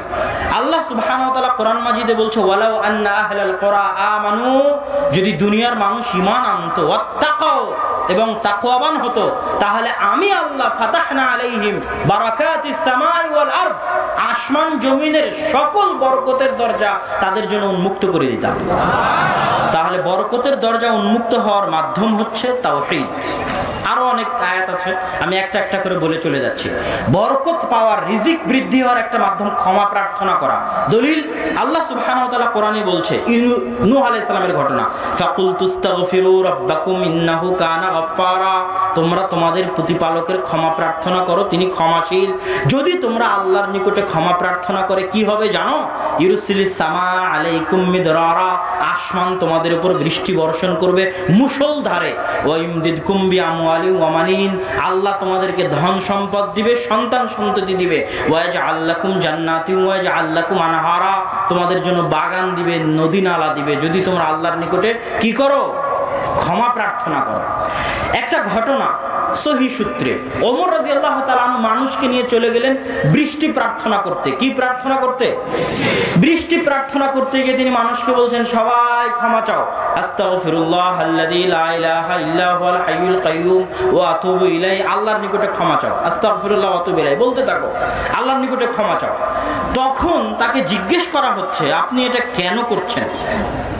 আল্লাহ সুবহানাহু ওয়া তাআলার নিকটে বৃষ্টি প্রার্থনা না করে ক্ষমা কেন প্রার্থনা করতেছেন? তখন তিনি এই আয়াত তেলাওয়াত করলেন, যে আয়াতে আল্লাহ বলছে, ফাকুল তুস্তাগফিরু রাব্বাকুম ইন্নাহু কানা গাফফারা ইরসিলিস সামা আলাইকুম মিদরারা, যদি তোমরা আল্লাহর নিকটে ক্ষমা প্রার্থনা করো, আসমান বৃষ্টি বর্ষণ করবে মুষলধারে। আল্লাহ, তাহলে আসমান বৃষ্টি বর্ষণ করে না কেন? গুনাহের কারণে। আর জীবনে বরকত আসতে পারে ক্ষমার কারণে। এবার আল্লাহর উপর ভরসা, আল্লাহর উপর ভরসার বিষয়ে রাসূল সাল্লাল্লাহু আলাইহি ওয়াসাল্লামের একটা হাদিস ওমর রাদিয়াল্লাহু তাআলা আনহু বর্ণনা করেছেন, লাউ আন্নাকুম তাওয়াক্কালুনা আলাল্লাহি হাক্কা তাওয়াক্কুলি, যদি তোমরা আল্লাহর উপর সত্যিকার ভরসা করতে পারো, তাহলে একটা জিনিস জেনে রাখো, লা রুজিকতুম কামা তুরজাকুত তায়র, তোমাদেরকে ওইভাবে রিজিক দেওয়া হবে যেভাবে পাখিকে রিজিক দেওয়া হয়। তাকদু খিমাসাও ওয়া তারুহু বিতানা, একটা পাখি সকালবেলা বের হয় খালি পেটে আর সন্ধ্যাবেলা ফেরে ভরা পেটে। সে কি নিজের জন্য কিছু জমা করে রাখে? রাখে না। জমা করে না রাখার পরও আজকেও পৃথিবীর লাখো কোটি পাখি খালি পেটে বের হয়েছে, ভরা পেটে ফিরেছে। যদি তোমরা সত্যিকার আল্লাহর উপর ভরসা করতে পারো, আল্লাহ তোমাদেরকে এইভাবেই রিজিক দিবেন যেভাবে পাখিকে রিজিক দেন। আরেক আয়াতে আল্লাহ সুবহানাহু ওয়া তাআলা বলছে, যে আল্লাহর উপর ভরসা করবে এবং আল্লাহকে ভয় করবে, তাকে আল্লাহ রিজিক দিবে এমন ভাবে, মিন হাইসু লা ইহতাসিব, এমন জায়গা থেকে তাকে রিজিক দিবে যে কল্পনাও করতে পারবে না যে এখান থেকে তার রিজিক আসতে পারে। আল্লাহু আকবার। এটা আল্লাহকে ভরসা করা এবং আল্লাহকে ভয় করা। আরেকটা আসি, আত্মীয়তার সাথে সম্পর্ক রক্ষা করা। রাসূল সাল্লাল্লাহু আলাইহি ওয়াসাল্লাম বলেন, মান সাররাহু আন ইউবসাতা লাহু ফি রিজকিহি, কেউ যদি চায় যে তার রিজিক প্রশস্ত করা হোক, তার হায়াত বৃদ্ধি করা হোক, সে যেন আত্মীয়তার সম্পর্ক রক্ষা করে। আরেক হাদিসে রাসূল সাল্লাল্লাহু আলাইহি ওয়াসাল্লাম বলেন, ইন্না আজালাত তাআ, পৃথিবীতে সবচেয়ে দ্রুত যেই ভালো কাজের প্রতিদান দেওয়া হয়, পৃথিবীতে সবচেয়ে দ্রুত যেই ভালো কাজের প্রতিদান দেওয়া হয়, সেটা হচ্ছে আত্মীয়তার সম্পর্ক রক্ষা করা। আমি এটা বলতে চাই না, কিন্তু আব্বু পাশে বসে আছে তাও বলতেছি, আমি এটাই মনে করি যে আব্বু তার জীবনে যে রহমত বরকত অর্জন করেছে, এটার পুরোটার অনেকাংশের একটা বড় ভিত্তি হচ্ছে আত্মীয়দের সাথে খোঁজ খবর রক্ষা করা, আত্মীয়দের সাথে সুসম্পর্ক রক্ষা করা। এটা আমার কাছে মনে হয় আব্বুর ক্ষেত্রে। তো আত্মীয়দের সাথে, ভাই বোনের সাথে সুসম্পর্ক রক্ষা করা পৃথিবীতে এমন কঠিন কাজ, সহি আকীদার দোহাই দিয়ে এটা থেকে পার পাওয়া যাবে না। শত মানুষ ফোন করে বলে যে আমি সহি আকীদায় অংশগ্রহণ করেছি, আমার ভাই সহি আকীদায় আসেনি, তার সাথে কি সম্পর্ক রক্ষা করব? আমার বাপ সহি আকীদায় আসেনি, বেদাতি, তার সাথে কি সম্পর্ক রক্ষা করব? এই প্রশ্ন করা মানে সে এখনো ইসলাম বুঝেনি। সহি আকীদা দিয়ে আত্মীয়তার সম্পর্ক থেকে রক্ষা পাওয়া যাবে না। যদি মুশরিক হয়, কাফের হয়, তবুও ভালো সম্পর্ক রক্ষা করতে হবে, না হলে রিজিক উঠে যাবে, বরকত উঠে যাবে। তাহলে আত্মীয়তার সম্পর্ক এমন ভয়ঙ্কর যে আত্মীয় তার সম্পর্ককে আল্লাহ বলেছে, শোনো, যে তোমার সাথে সম্পর্ক রক্ষা করবে, আমি আল্লাহ তার সাথে সম্পর্ক রক্ষা করব। আত্মীয়তার সম্পর্ক শোনো, যে তোমার সাথে সম্পর্ক ছিন্ন করে দিবে, আমি আল্লাহ তার সাথে সম্পর্ক ছিন্ন করে দেব। 3 নাম্বার, আল্লাহর রাস্তায় ব্যয় করা। আরো অনেক পয়েন্ট আছে। আল্লাহর রাস্তায় ব্যয় করলে ধন সম্পদ বৃদ্ধি পায়, এটা আল্লাহর ওয়াদা, কিন্তু মানুষ বুঝে না কেমনি বৃদ্ধি পাবে। বিবাহ করলে ধন সম্পদ বৃদ্ধি পাবে, এটা আল্লাহ রাসূলের ওয়াদা। মানুষ বুঝে না কেমনে বৃদ্ধি পাবে। সন্তান সন্ততি বেশি হলে ধন সম্পদ বৃদ্ধি হবে, এটা আল্লাহ রাসূলের ওয়াদা। মানুষ বুঝে না কেমনে বৃদ্ধি পাবে। আমি এই দান করা, বিবাহ করা এবং সন্তান সন্ততি হওয়া, তিনটাকে একসাথে উদাহরণ দিয়ে বলে আজকের বক্তব্যের শেষের দিকে চলে যাব। তার আগে একটা হাদিস বলি। রাসূল সাল্লাল্লাহু আলাইহি ওয়াসাল্লামের যুগে একজন ব্যক্তি আল্লাহর রাসূলের দরবারে আহলে সুফা মসজিদে বসে কোরআন এবং হাদিসের জ্ঞান অর্জন করত। তার ভাই একদিন আল্লাহ রাসূলকে এসে বলছে, আল্লাহ রাসূল, ফাশাকাল মুহতারিফ আখাহু ইলান নবী। তার যে ভাইটা উপার্জন করে সে এসে আল্লাহ রাসূলকে বলছে, আল্লাহ রাসূল, আমার ভাই আপনার দরবারে সারাদিন বসে থাকে, বাড়ির কোনো কাজ কারবার করে না, এখানেই কোরআন এবং হাদিস তেলাওয়াত করে জ্ঞান অর্জন করে, আমার ইনকামে অনেক সমস্যা হয়। তখন রাসূল সাল্লাল্লাহু আলাইহি ওয়াসাল্লাম তাকে বললেন, লাআল্লাকা তুরযাকু বিহি, শোনো, তোমার ভাই আহলে সুফাদের সাথে কোরআন তেলাওয়াত করে, হাদিস মুখস্থ করে, তোমার সাথে ইনকামে সহযোগিতা করতে পারে না। তুমি একটা জিনিস জেনে রাখো, তুমি যতটুকু ইনকাম করো ততটুকু তুমি যে তোমার এই ভাই, যে ভাই আমার আহলে সুফায় পড়তেছে, তার খরচ বহন করতেছো, এর খরচ বহন করার কারণেই তুমি যতটুকু রিজিক পাও অতটুকু পেয়ে থাকো। কথা যদি বুঝতে না পারেন তাহলে আমি বুঝাতে ব্যর্থ। এবার এটাকে আরো স্পষ্ট করি। পৃথিবীতে সব মানুষ নিজ নিজ ভাগ্য নিয়ে আসেনি, যেটা শুরুতে আলোচনা করেছি, যে কেউ নিজের রিজিক ছাড়া দুনিয়া থেকে যাবে না, সবাই নিজ নিজ রিজিক এনেছে। এবার দেখেন, আপনার যখন আপনি একাই ছিলেন তখন আল্লাহ আপনার একার রিজিক আপনাকে দিত। আজকে আপনি বিবাহ করলেন, আপনার স্ত্রী কি তার রিজিক নিয়ে দুনিয়াতে আসেনি?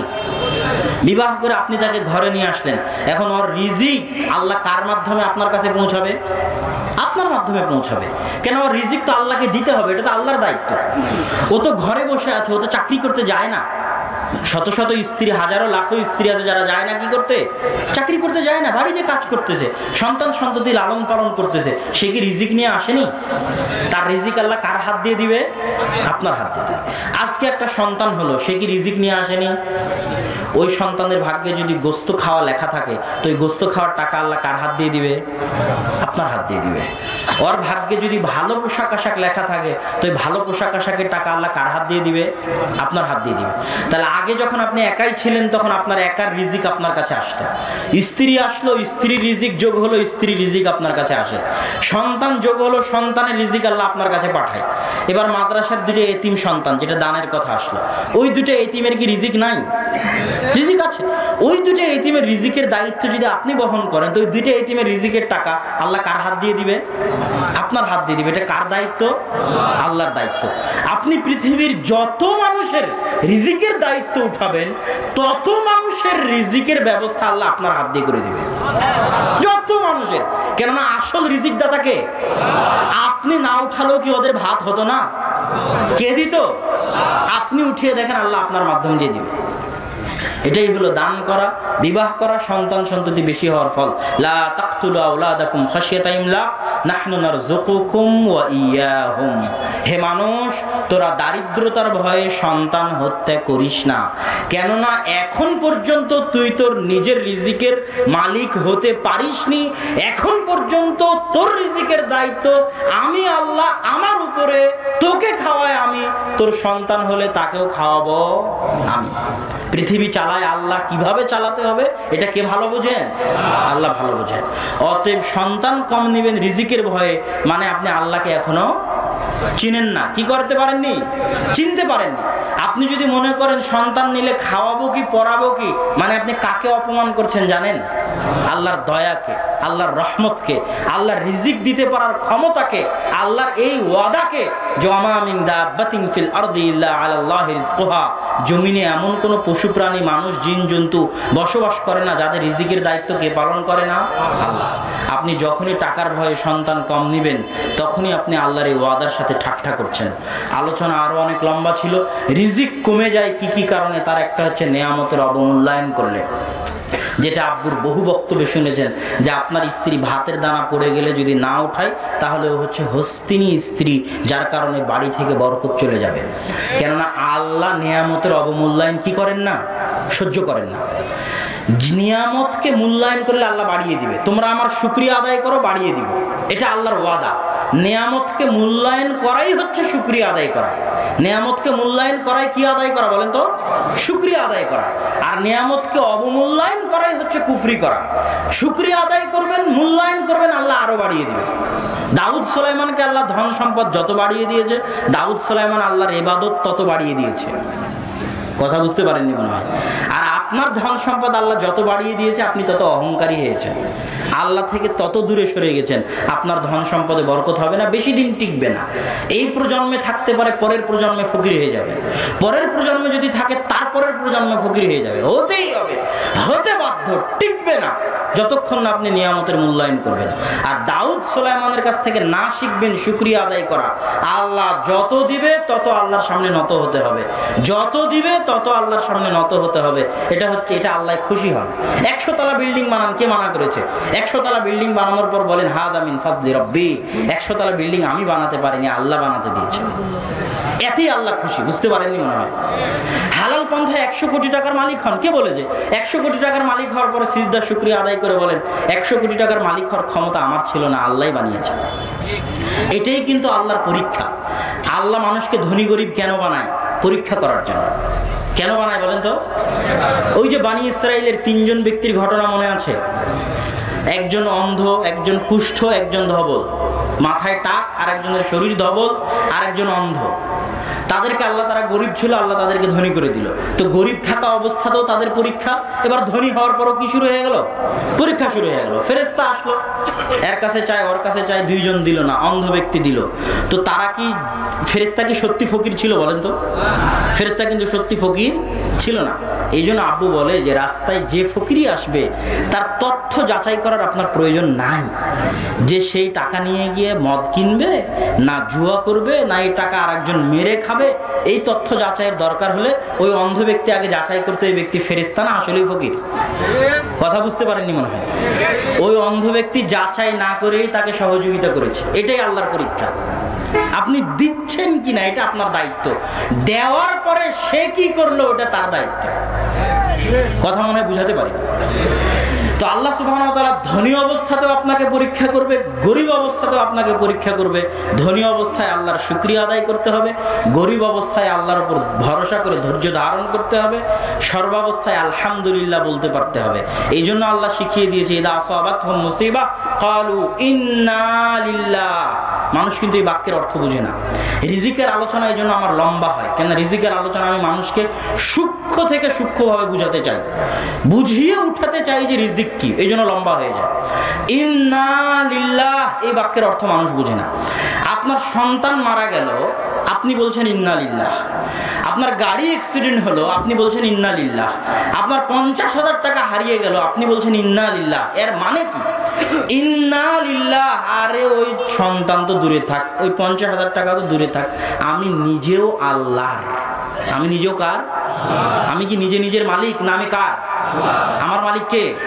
তাহলে আমি আর আমাকে যা কিছু আল্লাহ দিয়েছে সবকিছুর আসল মালিক কে? আল্লাহ। আমাকে যদি আল্লাহ কোটি টাকা দিয়ে থাকে, ওটারও আসল মালিক আল্লাহ। আমাকে যদি আল্লাহ 5-6টা সন্তান দিয়ে থাকে, ওরও মালিক আল্লাহ। তাহলে আমিও আল্লাহর, আমার যা আছে সেটাও আল্লাহর। আল্লাহর জিনিস আল্লাহ নিয়ে গেল, তাতে আমার কি? কথা মনে হয় বুঝতে পারেন। ইন্না লিল্লাহ ওয়া ইন্না ইলাইহি রাজিউন। আমি আর আমার যা কিছু আছে সবই আল্লাহর। আমি ফিরেও যাব আল্লাহর নিকটে। আল্লাহ আমাকে যা দিয়েছে সেটা আল্লাহ নিয়ে চলে গেল, তাতে আমার। অতএব আমি ধৈর্য ধারণ করব। 50,000 টাকা আল্লাহ আমাকে দিয়েছিল, হারিয়ে গেছে, এটাই তাকদীর, আল্লাহ নিয়ে চলে গেছে। সন্তান আল্লাহ আমাকে দিয়েছিল, এটা আল্লাহর সন্তান। আমার 14 গোষ্ঠীর খাওয়া ছিল সন্তান জন্ম দেওয়ার? সারা পৃথিবীর সব ডাক্তার মিলে চেষ্টা করলে সন্তান জন্ম দিতে পারবে? অসম্ভব, হতে পারে না। এটা কার দয়া? আল্লাহর দয়া। আল্লাহ সুবহানাহু ওয়া তাআলা আমাদেরকে রিজিক ভালোভাবে বুঝার, রিজিকে বরকত অর্জন করার, আল্লাহর শুকরিয়া আদায় করার তৌফিক দান করুক। আল্লাহুম্মা আমিন। ওয়া আখিরু দাওয়ানা আনিল হামদুলিল্লাহি রাব্বিল আলামিন। আসসালামু আলাইকুম ওয়া রাহমাতুল্লাহি ওয়া বারাকাতুহু। এই বইটা আপনারা পাবেন আজকে, রিজিক বইটা। আচ্ছা, আপনাদের মধ্যে যদি রোমান টাকা দিয়ে হয় খাবারের জিনিস কিনে, চাল ডাল ভাত লবণ বেগুন, অথবা তার পরিধেয় বস্ত্র ক্রয় করে, কিন্তু যা খায় তা হজম হয়ে যায়, জিহ্বার এই নলা অতিক্রম করা মাত্রই ওই খাবারের সকল স্বাদ শেষ হয়ে যায়, তার কোনো স্বাদ বাকি থাকে না। সারাদিন পরিশ্রম করে যে খাবারটুকু তৈরি করা হলো, ওই খাবারটুকুর স্বাদ ততক্ষণই ভোগ করা যায় যতক্ষণ মুখের মধ্যে থাকে। সেটা 1 থেকে 2 সেকেন্ড, 4 থেকে 5 সেকেন্ড, তারপরে নিচে নেমে যাওয়ার পরে কিন্তু আর কোনো স্বাদ আর বাকি থাকে না। তাহলে মানুষ যা খায় তা হজম হয়ে যায়, যা পরিধান করে তা পুরাতন হয়ে ছিঁড়ে যায়। এর বাইরে মানুষ আর কি করে? খাওয়ার পরিধান করার বাইরে জমি ক্রয় করে, বাড়ি গাড়ি তৈরি করে। তো বাড়ি গাড়ি জমি, ব্যাংক ব্যালেন্স, ফিক্সড ডিপোজিট, এগুলো হচ্ছে খাওয়ার পোশাকের বাইরে। তো খাওয়ার পোশাকের বাইরে সে যত ব্যাংক ব্যালেন্স জমি জায়গা তৈরি করে, একটাও সে কবরে নিয়ে যেতে পারে না। কার জন্য রেখে যায়? সন্তানের জন্য। এবং তার মৃত্যুর সাথে সাথে তার সন্তানেরা তার ওই রেখে যাওয়া ধন সম্পদ নিয়ে মারামারি শুরু করে, গন্ডগোল শুরু করে, ঠিক যেমন আপনি আপনার পিতার রেখে যাওয়া ধন সম্পদের ক্ষেত্রে করেছিলেন। তাহলে এই লোকটা সারা দিন আজীবন পৃথিবীতে বসবাস করে কি সাথে করে নিয়ে পরকালে গেল? কি যা খেলো তা হজম করলো, যা পরিধান করলো তা পুরাতন হয়ে গেল, যা জমি জায়গা ব্যাংক ব্যালেন্স করলো তা সন্তান সন্ততি আত্মীয় স্বজন স্ত্রী পুত্র ভাগ করে নিল। তাহলে জীবন শেষে যখন সে যাচ্ছে তখন তার সাথে কি থাকতেছে, কি সে সাথে করে নিয়ে যাচ্ছে? এটাই হচ্ছে জীবনের সবচেয়ে নিষ্ঠুর বাস্তবতা। রাসূল সাল্লাল্লাহু আলাইহি ওয়াসাল্লাম আরেক হাদিসে বলেন, ইয়াতবাউল মাইয়িত সালাসা, 3টা জিনিস একজন মৃত্যুবরণকারী ব্যক্তির অনুসরণ করে: তার ধন সম্পদ, তার পরিবার পরিজন এবং তার আমল। তার ধন সম্পদ এবং পরিবার পরিজন তাকে কবরে রেখে দিয়ে ফিরে চলে আসে, একমাত্র তার সাথে বাকি থাকে তার আমল। আর তার মৃত্যুর পরে 3টে জিনিস থেকে সে উপকার পেতে পারে: 1 ওয়ালাদুন সালেহ, সৎ সন্তান। সৎ সন্তান পৃথিবীর সর্বশ্রেষ্ঠ সম্পদ। কোটি টাকা, লাখ টাকা, লাখো কোটি টাকার চাইতেও দামি সম্পদ কি বলেন তো? সৎ সন্তান, যে আপনার মৃত্যুর পরে আপনার জন্য দোয়া করবে। 2 এমন ইলম, এমন জ্ঞান সে পৃথিবীতে রেখে গেছে, যেই জ্ঞান তাকে উপকার দিবে, যেই জ্ঞান মানুষকে উপকার দিবে। 3 সাদাকাতুন জারিয়া, এমন সাদাকা, অর্থনৈতিক সাদাকা সে করে গেছিল দুনিয়াতে, যা যুগ যুগ থাকবে, আর সেই সাদাকার নেকি সে কবরে বসে পেতে থাকবে। যেমন ইমাম বুখারী রাহিমাহুল্লাহ সহিহ আল বুখারী রেখেছেন, এখন সারা পৃথিবীর এমন কোনো মুসলিম দেশ, এমন কোনো আলেম ওলামা নাই যেখানে সহিহ বুখারী পড়া হয় না, তাই নয় কি? তাহলে ইমাম বুখারীকে প্রত্যেকটা সহিহ বুখারী পড়ার নেকি পাচ্ছেন না? অবশ্যই পাচ্ছেন। এটাই হচ্ছে ইলম, এমন জ্ঞান যা পৃথিবীবাসীকে উপকার দিবে। আর এমন সাদাকা জারিয়া, ওই যে উসমান রাদিয়াল্লাহু তাআলা আনহু যে খেজুরের বাগান দান করে গেছিলেন আল্লাহর রাস্তায়, তো উসমান রাদিয়াল্লাহু তাআলা আনহুর ওই খেজুরের বাগান এখনো আছে, এবং ওই খেজুরের বাগানের উৎপাদিত টাকা উসমান রাদিয়াল্লাহু তাআলা আনহুর নামের ব্যাংক অ্যাকাউন্টে জমা হয়, এবং সেখান থেকে ফি সাবিলিল্লাহ ব্যয় হতে থাকে সরকারি তত্ত্বাবধানে। ওই খেজুরের বাগানও আছে, খেজুরের বাগানের ইনকাম ব্যাংক অ্যাকাউন্টে জমা হয়, তার নামেরই ব্যাংক অ্যাকাউন্ট ওসমান ইবনে মাদউন, এবং সেখান থেকে সরকারি তত্ত্বাবধানে আল্লাহর দ্বীনের কাজের জন্য ব্যয় হয়। তো ওসমান রাদিয়াল্লাহু তাআলা আনহু কোথায় 1400 বছর আগে দান করেছিলেন, তার নেকি কি তিনি এখনো পাচ্ছেন না? পাচ্ছেন না। তাহলে সম্মানিত উপস্থিতি, জীবনের নিষ্ঠুর বাস্তবতা সম্পর্কে বলতে গিয়ে আল্লাহ সুবহানাহু ওয়া তাআলা পবিত্র কোরআন মাজিদে বলছেন, আলহাকুমুত তাকাসুর, পরস্পরের প্রতিযোগিতা দুনিয়া নিয়ে তোমাদেরকে পরকাল থেকে বিমুখ করে রেখেছে। হাত্তা যুরতুমুল মাকাবির, তোমাদের এই পারস্পরিক প্রতিযোগিতা ততদিন চলতে থাকবে যতদিন তোমাদের মুখে কবরের মাটি না পড়বে, তোমাদের পেটে কবরের মাটি না পড়বে ততদিন এই প্রতিযোগিতা তোমাদের চলতে থাকবে। কখনো নহে অসম্ভব, কাল্লা সাউফা তা'লামুন, অবশ্যই তোমরা জানতে পারবে, নিশ্চিত জানতে পারবে। আইনাল ইয়াকিন, চোখে বাস্তবে দেখার মতো করে জানতে পারবে। সুম্মা লাতুসআলুন্না ইয়াওমাইদিন আনিন নাঈম, আর যেই দিন তোমরা এই পৃথিবীর বাস্তবতা জানতে পারবে সেই দিন এই পৃথিবীতে ভোগ করা প্রত্যেকটা নিয়ামত সম্পর্কে তোমাদেরকে কিয়ামতের মাঠে জিজ্ঞাসা করা হবে। রাসূল সাল্লাল্লাহু আলাইহি ওয়াসাল্লাম একদিন ক্ষুধার্ত অবস্থায় বাড়ি থেকে বের হলেন। ক্ষুধার জ্বালায় বাড়ি থেকে বের হওয়ার পর দেখেন আবু বকর রাদিয়াল্লাহু তাআলা আনহু বাড়ি থেকে বের হয়েছে। আল্লাহ রাসূল অসময়ে যে, আল্লাহ রাসূল বলেন, আবু বকর তুমি অসময়ে যে, দুপুরবেলা আয-যাহিরা, আল্লাহ রাসূল বাড়িতে খাবার নাই, খাদ্যের সন্ধানে বের হয়েছি। আল্লাহ রাসূল বললেন, না আমিও খাবার নাই, খাদ্যের সন্ধানে বের হয়েছি। দেখতে দেখতে দেখা গেল ওমর রাদিয়াল্লাহু তাআলা আনহু বের হলেন, তিনজনই খাবার নাই, খাবারের সন্ধানে বের হয়েছেন। চলতে চলতে এক আনসারীর বাড়িতে, আমি সংক্ষিপ্ত ঘটনা বলতেছি, এক আনসারীর বাড়িতে উঠলেন।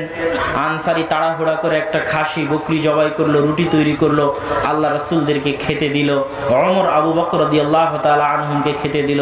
খাওয়া শেষে আল্লাহ রাসূল বলছেন, আবু বকর সুম্মা লাতুসআলুন্না ইয়াওমাইদিন আনিন নাঈম, আজকে ক্ষুধার্ত অবস্থায় আল্লাহ যে আমাদেরকে খাওয়ালেন এই নিয়ামত সম্পর্কে কিয়ামতের মাঠে জিজ্ঞাসা করা হবে। আল্লাহু আকবার। কতটা গভীর উপলব্ধি ছিল তাদের, প্রত্যেকটা নিয়ামতের বিষয়ে, আল্লাহর প্রদত্ত প্রত্যেকটা নিয়ামতের বিষয়ে তাদের উপলব্ধি ছিল এত গভীর। আল্লাহ সুবহানাহু ওয়া তাআলা দুনিয়ার যে নিষ্ঠুর বাস্তবতা, এই নিষ্ঠুর বাস্তবতা বুঝাতে গিয়ে রাসূল সাল্লাল্লাহু আলাইহি ওয়াসাল্লাম বহু হাদিস বলেছেন, আল্লাহ সুবহানাহু ওয়া তাআলা বহু আয়াত পেশ করেছেন। রাসূল সাল্লাল্লাহু আলাইহি ওয়াসাল্লাম একটা হাদিসে বলছেন, আনিল মুস্তাওরিদ বিন শাদ্দাদ রাদিয়াল্লাহু তাআলা আনহু থেকে বর্ণিত, তিনি বলেন রাসূল সাল্লাল্লাহু আলাইহি ওয়াসাল্লাম বলেছেন, মাদ দুনিয়া ফিল আখিরাহ, দুনিয়ার তুলনা আখিরাতের সাথে, দুনিয়ার তুলনা আখিরাতের সাথে এমন যে তোমাদের কেউ সমুদ্রে তার আঙ্গুল ডুবিয়ে দিল, সেই আঙ্গুল উঠানোর পর আঙ্গুলে লেগে থাকা পানি হচ্ছে দুনিয়া, আর সমুদ্র হচ্ছে আখিরাত বা পরকাল। রাসূল সাল্লাল্লাহু আলাইহি ওয়াসাল্লাম একদিন এক বাজারের পাশ দিয়ে অতিক্রম করছেন, তো বাজারে একটা কান কাটা ছাগল পড়ে আছে, বিজাদিহি আসাক্কিন, কান কাটা মরা ছাগল পড়ে আছে। রাসূল সাল্লাল্লাহু আলাইহি ওয়াসাল্লাম সাহাবীদেরকে বললেন, হে সঙ্গী সাথী, আইয়ুকুম ইউহিব্বু আন্না হাযা লাহু বিদিরহামিন, তোমাদের মধ্যে এমন কি কেউ আছে যে এই মরা কান কাটা ছাগলটি 1 দিরহাম দিয়ে ক্রয় করবে? এমন কি কেউ আছে?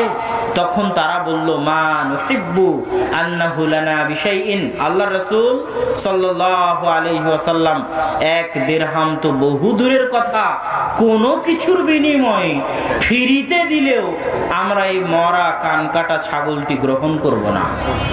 তখন রাসূল সাল্লাল্লাহু আলাইহি ওয়াসাল্লাম বলছেন, ফাওয়াল্লাহি লাদ দুনিয়া আহওয়ানু ইনদাল্লাহ মিন হাদা আলাইকুম, এই মরা কান কাটা ছাগলটি তোমাদের নিকটে যতটুকু মূল্যহীন, এর কোনো মূল্যই নাই, আল্লাহ সুবহানাহু তাআলার নিকটে এই দুনিয়া তার চাইতে বেশি মূল্যহীন।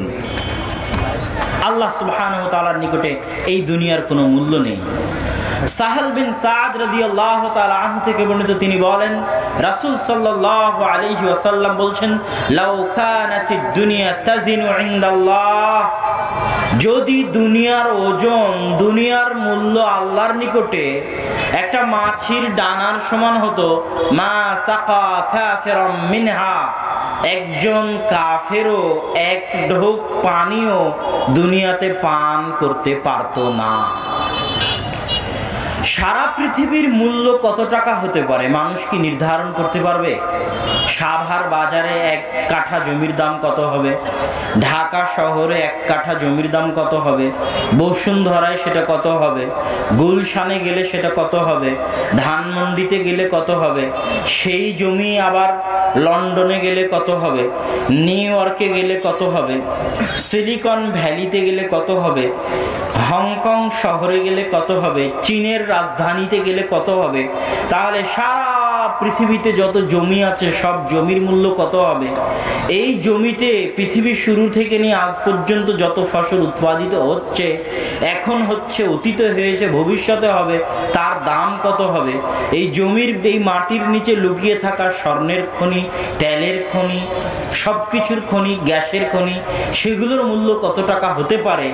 এই পৃথিবীতে মানুষের ব্যাংক ব্যালেন্সে কত টাকা থাকতে পারে? সারা পৃথিবীর সব ব্যাংক ব্যালেন্সে অতীতে কত টাকা ছিল, ভবিষ্যতে কত থাকতে পারে, সবগুলোকে জমা করে মানুষের পক্ষে এই পৃথিবীর মূল্য নির্ধারণ করা সম্ভব নয়। অথচ এই সবগুলোকে যদি এক পাল্লায় রাখা হয়, তাহলে মরা কানকাটা ছাগল আর একটা মাছির ডানা, এগুলো দিয়ে আল্লাহ রাসূল সাল্লাল্লাহু আলাইহি ওয়াসাল্লাম উদাহরণ দিলেন। পৃথিবীতে কাফের ধনী হয় না? এখন পৃথিবীর যত ধনীর সিরিয়াল লিস্ট আছে সবই তো কাফের। মুকেশ আম্বানি বলেন, আর চীনের alibaba.com-এর মালিক বলেন, আর ওই আমেরিকার ওই লোকের নাম কি, বিল গেটস বলেন, মাইক্রোসফটের মালিক, এরকম যত আছে সবই কাফের। তাহলে মানুষ বলে কাফের কি জন্য এত ধনী? তো আল্লাহ সুবহানাহু ওয়া তাআলা, রাসূল সাল্লাল্লাহু আলাইহি ওয়াসাল্লাম আরেক হাদিসে বলছেন, ইন্নাল্লাহা ইউতিদ দুনিয়া লিমান ইউহিব ওয়া মান লা ইউহিব। আল্লাহ দুনিয়া যাকে ভালোবাসেন তাকেও দেন, যাকে ভালোবাসেন না তাকেও দেন। আল্লাহ দুনিয়া যাকে ভালোবাসেন তাকেও দেন, যাকে ভালোবাসেন না তাকেও দেন। কারুন কি ধনী ছিল না? কারুনকে কি আল্লাহ ভালোবাসতেন? ফেরাউন কি ক্ষমতাশালী ছিল না?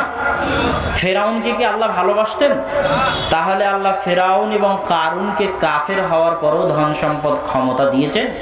আবার দাউদ আর সুলাইমানকে মুমিন হওয়ার পরও, ঈমানদার হওয়ার পরও ধন সম্পদ এবং ক্ষমতা দিয়েছেন।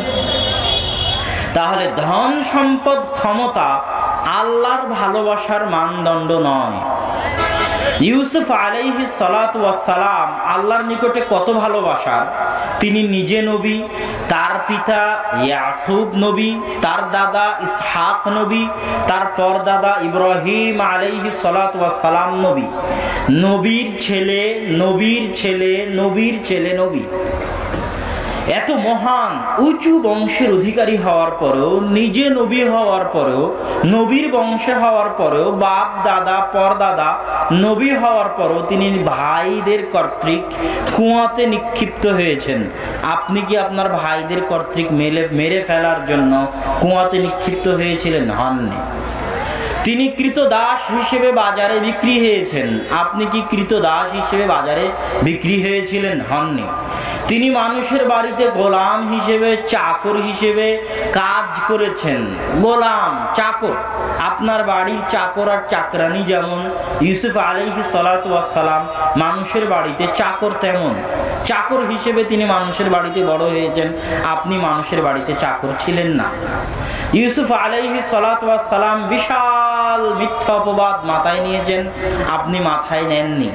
ইউসুফ আলাইহিস সালাতু ওয়াস সালাম মিথ্যা অপবাদ মাথায় নিয়ে 7 বছর বিনা অপরাধে জেল খেটেছেন, আপনি খাটেননি।